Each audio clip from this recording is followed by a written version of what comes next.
दिमा हासाव जिल्लानि उमरांस'नि आसाम खैला खनियाव हा सिङाव थाबथानानै थानाय सुबुंफोरखौ नागिरनाय हाबाफारिया दासिमबो सोलिगासिनो दङ। जाथाया थांनाय 6 जानुवारि खालि समबारखालि फुंनि 8 रिंगासो समाव जादोंमोन। मिथिनो मोननाय बायदिब्ला 320 निफ्राय 330 फुटसो गोथौ खैला गुदुङाव दै लोमसावनायनि जाहोनाव खमैबो 9 लेबारफोरा थाबथानानै दङ। बिसोरनि गेजेराव खैला खनियाव थाबथानानै थानाय 7 लेबारफोरा गोमानानै दङ।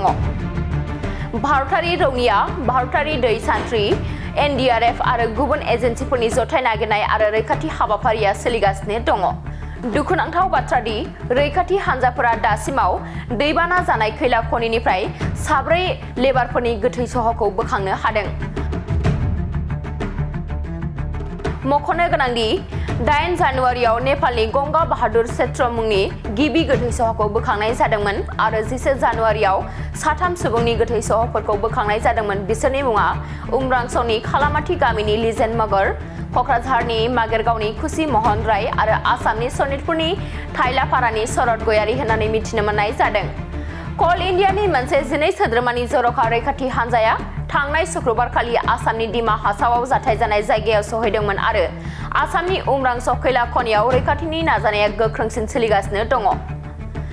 फारसेथिं कंग्रेसनि लकसभा MP गौरव गगैया सनिबाराव गाहाय मन्त्रि नरेन्द्र मदिनो गांसे लाइजाम लिरनानै आसामनि दिमा हासाव जिल्लायाव खनि गोग्लैनायखौ नायबिजिरनो थाखाय मोनसे जुनिया नायबिजिरग्रा हानजा दानो थाखाय लाइजाम लिरदोंमोन।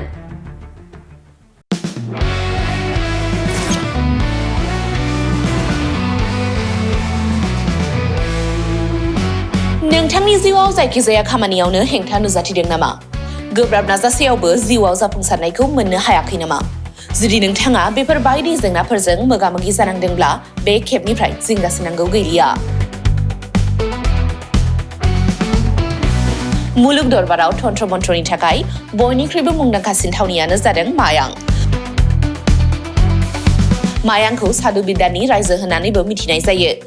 बे मायांनिफ्रायनो तान्त्रिकनि सोलोंथाइ लानानै फैदों मुंदांखा रबि कबिराजआ। बिथांनिफ्राय नोंथाङा नोंथांनि जिउनि गासिबो रोखोमनि जेंना-जेंसिफोरखौ सुस्रांनानै लानो हागोन। बिसि-फिसायनि गेजेराव जेंना, गोसो थोनाया गारनानै थाङोब्ला लाबोफिननाय, जुलिनि जेंना, साख्रि मोननो हायै, हा-हु, धोन-सम्पथिनि जेंना, बायदि बायदि जेंनानिफ्राय उदां जानो एबा सुस्रांनानै लानो थाखाय नोंथाङा दिनैनो दानो जगाजग खालामनो हागोन रबि कबिराजखौ। रबि कबिराजखौ जगाजग खालामनो थाखाय मबाइल नाम्बार 7099193841 एबा 7086047381 आव कल खालामनो हागोन।